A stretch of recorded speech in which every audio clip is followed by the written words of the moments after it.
এটা হলো 4 নম্বর শুক্রবার। প্রত্যেক মাসে কিন্তু করি, কোন সেন্টারে করে না করে জানি না, আমি কিন্তু করি। আর 3 মাস অন্তর যে বাচ্চাগুলো কেবল 6 মাসে পড়েছে, যেমন ওদের বাচ্চাটা পড়েছে 6 মাসে, বাড়ি গেল কালী মিলের এটা পড়েছে 6 মাসে, ওদের অন্নপ্রাশন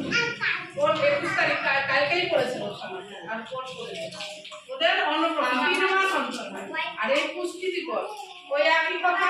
বলবা যে এত শব্দ দিতে দেয় না, তাহলে ডাকছে কেন সব, জাস্ট এত সব এখানে তার এত সব দেবে না, পরিপূরক আহার যেটুকু ডাল ভাত ডিম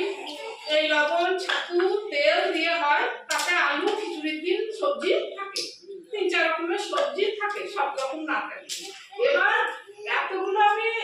রেখে তোমাদের জানানোর কথাই হচ্ছে কোন খাবারের কি গুণ আর খাবারে কি কি থাকবে, সেই কারণে সুপুষ্টি দিবস, কোন খাবারে কি পুষ্টি আছে। এবার বললাম ফল কেন, ফলটা বলার উদ্দেশ্য কম বেশি সবাই বলবা যে ফল খাওয়া আছে,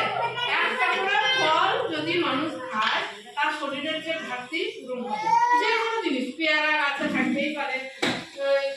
লেবু গাছে থাকে, তারপরে যে কোনো আমের সিজনে আম, কিন্তু আমার এই কিনেও আনিনি, ঘরে যা ছিল তাই তোমাদের দেখানোর জন্য এনেছি। আর এই সবজিগুলোর মধ্যে বলতে চাইছে যে পতাকা রঙে সাদা 3 রকম যে পতাকার রং আছে, সাদা সবুজ গেরুয়া, আমরা সবাই জানি সাদা এই ডিম চাল সাদা, বুঝছো তো, একটা রং হয়ে গেছে ডিম চাল সাদা, লবণ সাদা, একটা রং হয়ে গেছে সবুজ, সবই সবুজ, এই যে এই সবজি সবুজ, এই সবুজ সবুজ, এই যে সবুজ, এগুলো সব সবুজ, দুটো রং হয়ে গেল।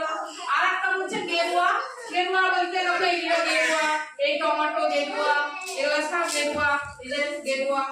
এইগুলো গেরুয়া, 3 রকমের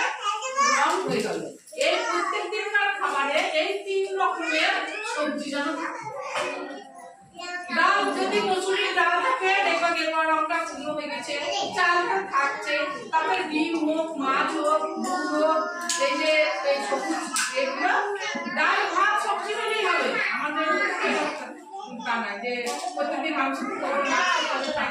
এইগুলো আমরা যদি যথাযথভাবে খাই শরীরে ঘাটতি মিটাবে, যদি